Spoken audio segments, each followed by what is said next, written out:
అసలు చెట్లే లేని దేశానికి గ్రీన్లాండ్ అని పేరెందుకు పెట్టారు? ఎప్పుడైనా ఆలోచించారా? మనం చూసేదంతా నిజం కాదు, మనం వినేదంతా నిజం కాదు. కొన్ని పేర్లు వెనుక కొన్ని అబద్ధాలు ఉంటాయి. చరిత్ర దాచేసిన కొన్ని పచ్చని అబద్ధాలు. ఈ కథ ఇప్పటిది కాదు, 1000 సంవత్సరాల క్రితం నాటి మాట. ఎరిక్ ఎరిక్ ద రెడ్ అంటారు. ఒంట్లో వేడి, కళ్ళలో కోపం.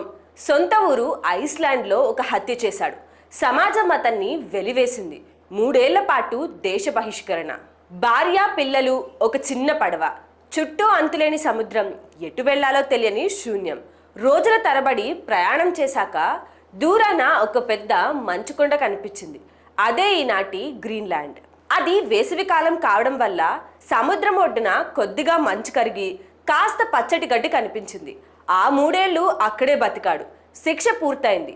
మళ్ళీ ఐస్లాండ్లో అడుగుపెట్టాడు. కానీ అతని కళ్ళల్లో ఒక కల ఉంది. తను కనుగొన్న ఆ కొత్త సామ్రాజ్యాన్ని ఏలాలనే ఆశ ఉంది. జనం రావాలి, కానీ నిజం చెప్తే ఎవరైనా వస్తారా?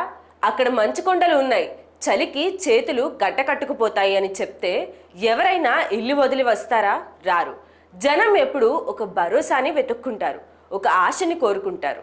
ఎరిక్ జనాల కళ్ళల్లోకి చూశాడు, వాళ్ళ సైకాలజీతో ఆడుకున్నాడు. జనాల మధ్య నిలబడి గంభీరంగా అన్నాడు, నేను సముద్ర అవతల ఒక అద్భుతాన్ని చూశాను.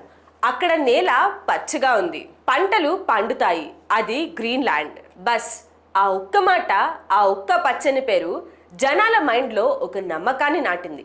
100ల మంది జనాలు తమ జీవితాల్ని పణంగా పెట్టి ఆ అబద్ధం వెనుక ప్రయాణమయ్యారు.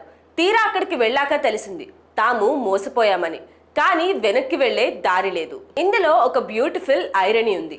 పక్కనే ఉండే ఐస్లాండ్లో భూమి వెచ్చగా ఉంటుంది, దేశమంతా పచ్చగా ఉంటుంది.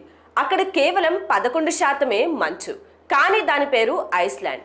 ఈ పక్కన ఉండే గ్రీన్లాండ్లో 80% కేవలం గడ్డకట్టిన మంచు, ఒక్క చెట్టు కూడా సరిగ్గా మొలవదు. కానీ దీని పేరు గ్రీన్లాండ్. నిజమైన పచ్చదనం ఐస్లాండ్లో ఉంది, పచ్చని పేరు మాత్రం గ్రీన్లాండ్కి ఉంది. 1000 ఏళ్ల క్రితం ఒక మనిషి ఆడిన ఆ చిన్న మైండ్ గేమే ఈ రోజు వరల్డ్ మ్యాప్లో ఒక దేశానికి శాశ్వత ముద్రగా ఉండిపోయింది. చెట్లే లేని దేశానికి గ్రీన్లాండ్ అనే పేరు వెనుక ఉన్న కథ ఇదే.